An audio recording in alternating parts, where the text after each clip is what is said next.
Hello friends, मैं पुष्पा यादव स्वागत करती हूँ आपका मेरे अपने यूट्यूब चैनल जिसका नाम है हिंदी सारथी। पिछले वीडियो में हमने किया था 9th क्लास एनसीईआरटी की क्षितिज भाग 1 की काव्य खंड के कविता मेघ आए, उसकी हमने व्याख्या की थी। आज हम करेंगे इस मेघ आए कविता के एमसीक्यू क्वेश्चंस। तो देखते हैं हमें ये कविता कितनी समझ आई है। आप भी जो है आंसर देने का प्रयास करें। पहला प्रश्न, मेघ आए कविता के लेखक का क्या नाम है? ये मेघ आए कविता जो हमने पिछली वीडियो में इसकी व्याख्या की थी, उस कविता के लेखक का क्या नाम है? इसके लेखक का नाम है सर्वेश्वर दयाल सक्सेना। दूसरा प्रश्न, बन ठनकर कौन आ रहा है? जैसे कि मैंने आपको बताया था पिछली वीडियो में जब मैं कविता की व्याख्या करवा रही थी, तो जो बादल है यानी कि जो मेघ है वो बन ठन कर आ रहे हैं। तो इसका उत्तर हो जाएगा बादल यानी कि मेघ। तीसरा क्वेश्चन, पाहुन का क्या अर्थ है? पाहुन का अर्थ होता है अतिथि या मेहमान। प्रश्न नंबर 4, घाघरा उठाकर कौन भाग रही है?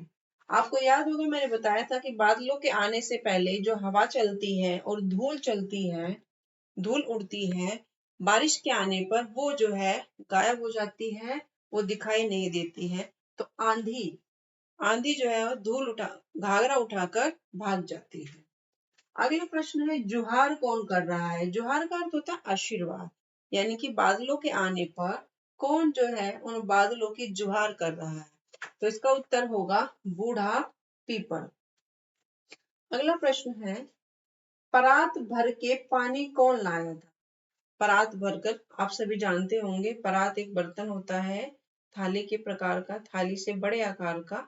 तो परात भरकर पानी कौन लेके आया था? तो वो जो परात भरकर पानी लेके आने की बात कवि ने कविता में की है, वो तालाब जो है यानी कि ताल, वो परात भरकर पानी लेकर आया था।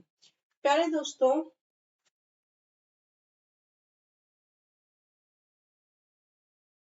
तो ये और कुछ क्वेश्चंस है, वन वर्ड क्वेश्चंस है, चलिए इनको हम देख लेते हैं। लता ने बादल रूपी मेहमान को किस तरह देखा? तो लता ने बादल रूपी मेहमान को किवाड़ के पीछे से देखा। जिस तरह से महिलाएं या स्त्रियां किवाड़ के पीछे से छिपकर मेहमान को देखती हैं, उसी तरह से किवाड़ के पीछे से छुपकर देखा। अगला प्रश्न है, कौन ठिठक जाता है और किसका घूंघट सरक जाता है? नदी ठिठक कर बहने लगती है और उसका मानो घूंघट सरक गया है, तो इसका उत्तर होगा नदी। अगला प्रश्न है, सर्वेश्वर दयाल सक्सेना का जन्म कब और कहाँ हुआ था? तो सर्वेश्वर दयाल सक्सेना का जन्म सन 1927 में उत्तर प्रदेश के बस्ती जिले में हुआ था। तो आज का आखिरी प्रश्न हम देख लेते हैं, वन वर्ड यानी कि लघु प्रश्न। इस कविता में कौन से अलंकार का प्रयोग हुआ है? तो मैंने इस कविता की व्याख्या शुरू करने से पहले ही आप लोगों को बताया था कि इस पूरी कविता में मानवीकरण अलंकार और पुनरुक्ति प्रकाश अलंकार है। जिन शब्दों की 2 बार रिपीटेशन होती है, यानी कि जिन शब्दों का 2 बार आवृत्ति होती है, वहां पर होता है पुनरुक्ति प्रकाश अलंकार। तो ये थी मेघ आए कविता की कंप्लीट व्याख्या, इससे पिछले वीडियो में मैंने डाली थी। और ये थे वन वर्ड क्वेश्चन आंसर। इन्हीं वन वर्ड क्वेश्चन आंसर में से सीबीएसई आपको एमसीक्यू बना के दे सकता है। वहां पर 4 ऑप्शन डाल दिए जाते हैं, उन 4 ऑप्शंस में से आपको एक जो राइट ऑप्शन है वो चूज करना होता है। पैटर्न यही रहेगा, क्योंकि सीबीएसई ने आजकल जो है 9th और 10th 12th इवन 12th में भी 40 मार्क्स का जो है एमसीक्यू क्वेश्चन डालने शुरू कर दिए हैं।